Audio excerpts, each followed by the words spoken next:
But what happens is, if you believe that there's very little potential, how much action are you going to take? Nothing, little. And when you take little potential with a little action, what kind of results do you get? Lousy little results. And when you get little results, what does that do to your belief? You go, see, I told you this was a waste of time, told you this wouldn't work.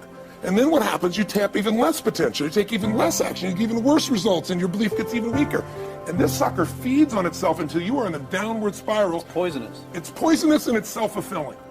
Now, what if something could happen that could come along and fill you with a sense of absolute certainty? Not like I believe, but where you know. In you guys' case, mine as well, we knew because we had to. Because we burned the boats. There was no other option. We had to find a way. We weren't going to live that way. We all did it in different ways and for different reasons, but in essence, that was it. If you get yourself in a state of certainty that this is going to work, I'm going to find the way, and if this doesn't work, I will make the way, then you tap a lot more potential. And when you're certain in your potential, you take massive action. When you take massive action, you really believe in something, you get great results. When you get great results, your brain goes, see, I told you I was a stud.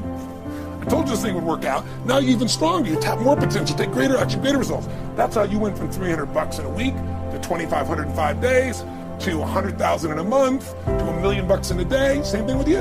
And we get momentum. That's why the rich get richer and the poor get poorer.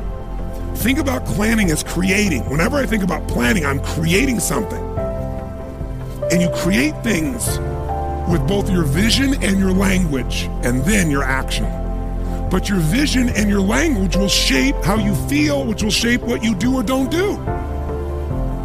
So this is the part that takes more time in the beginning, takes longer, but it's so much faster, because once you know the patterns of what move you, you just use that and boom, it's like knowing the light switch to turn yourself on and rock and roll. And the reason is I'm not into pump up. I'm not into just enthusiasm. I do believe in energy, and we're going to create that here if you're up for it, because without energy, you're not going to follow through on anything. You can attend everything you've heard here, and I'm sure you've learned from some great speakers, but the vast majority of people will never apply it. That's why I'm here. Because knowledge is not power. Knowledge is potential power. Knowledge is trumped every day by execution. And if you really want to change your life, you can't let the learning you have here lead to knowledge or become an idiot. You got to let your learning lead to action, and then you can become wealthy financially, mentally, emotionally, spiritually, and everything else. So that's going to be my focus with you here. And part of why I'm able to talk about this is because this is my 39th year doing this. I started when I was 3, obviously. Well, if you go into the kitchen to cook a dish, and the very first thing you get is a recipe, and you follow the recipe, and you work with the recipe, eventually you'll master that dish. Once you've mastered it and made it a few times, you can make the dish over and over again, and you'll remember the recipe. You don't have to keep going back to the recipe book. Now, if somebody says, boy, that's really delicious, you don't say, well, it's a miracle, like something out of voodoo. No, you just followed a proven recipe that had been worked out by people before you. And that's basically the secret of success. If you want to be successful in starting a business, then you study what people have learned, and everything that people have learned they've written down or shared in seminars or put onto audio programs is I learned this from a very wise man named Kopmeyer, who spent more than 50 years studying success. And he had developed more than 1,000 success principles that he had derived out of something like 6,000 books. And when I met him, I asked him the question you would ask. Of all these 1,000 principles, because I had studied it all, which is the most important principle of all? And he said, Brian, he said, it's simple. He said, use proven success methods. He said, learn from the experts. He said, Brian, you'll never live long enough to learn it all for yourself. So what I find is that successful people are those who learn from others who've gone before them. Unsuccessful people try to make it all up, like a cook going into the kitchen, taking ingredients out of the cupboards, throwing them all in a bowl, and wondering why it doesn't taste good. This is why people's sales careers, why 80% of salespeople are functioning well below their potential. Only 20% make all the money. Why 20% of businesses in any industry make all the profits.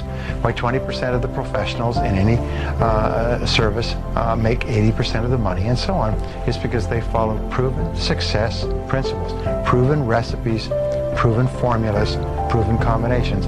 And they just do them over and over again until they master them. Then they can do more and more of them, faster and faster, easier and easier, at a higher level of quality.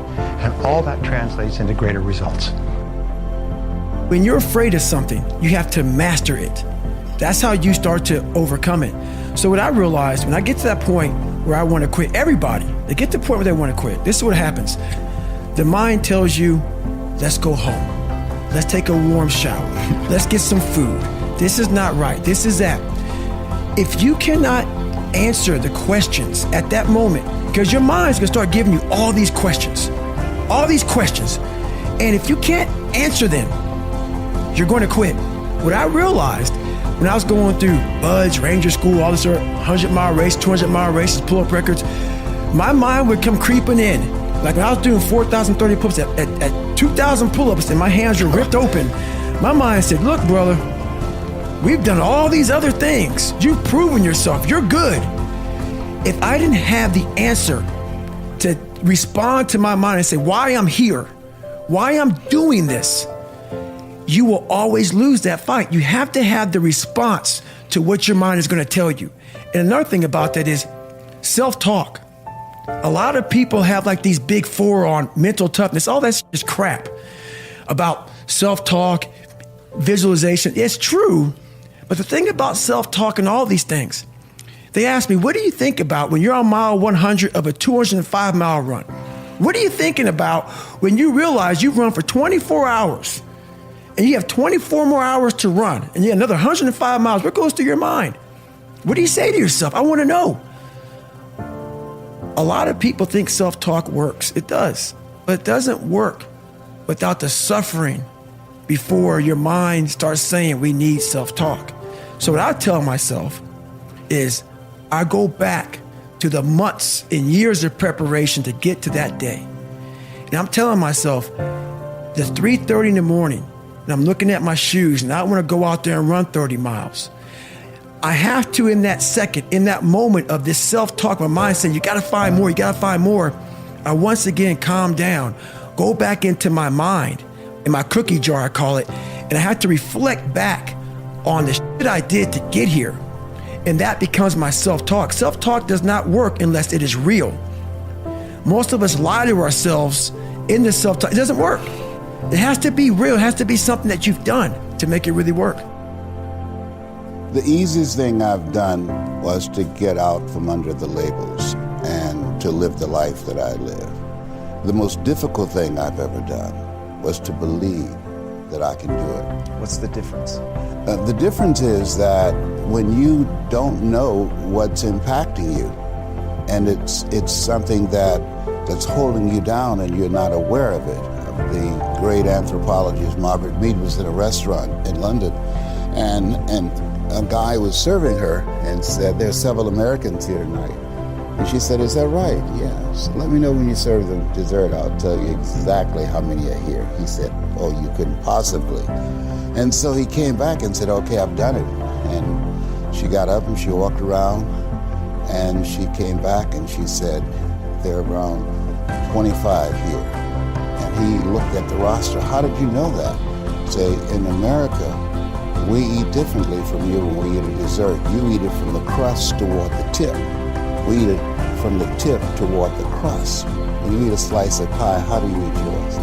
Definitely, yeah, from the tip back to the crust, for sure.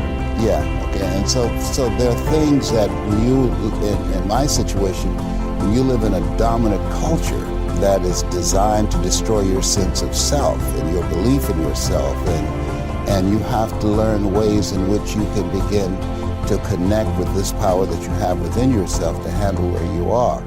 The key is to be constantly in a perpetual process of discovering the truth of who you are and fighting constantly to look for ways in which you can escape the inner conversation. I speak to audiences around the world, and I train speakers as well, and I tell them that when you speak, that there's an objective that you want to achieve when you speak to an audience, because how people live their lives is a result of the story they believe about themselves. So you as a speaker, when you speak in this program, when people see you, what you do is distract, dispute, and inspire. You distract people from their current story with your guests and the questions that you ask. through the process of the ongoing questioning and the way in which they respond and the things they have learned, you dismantle their current belief system and inspire them to create a new chapter with their lives. And so, but that's an ongoing process of constantly interrupting that conversation, what psychologists call your self-explanatory style, because life is going to beat up on you in so many ways, and many things, they come back, negative thoughts and how you feel about yourself, they don't die. They come back once you stop doing the maintenance work on your mind, listening to motivational messages, going to seminars and workshops, spending time quietly listening to the still small voice within. Who am I really? Is this really me? Am I giving my best?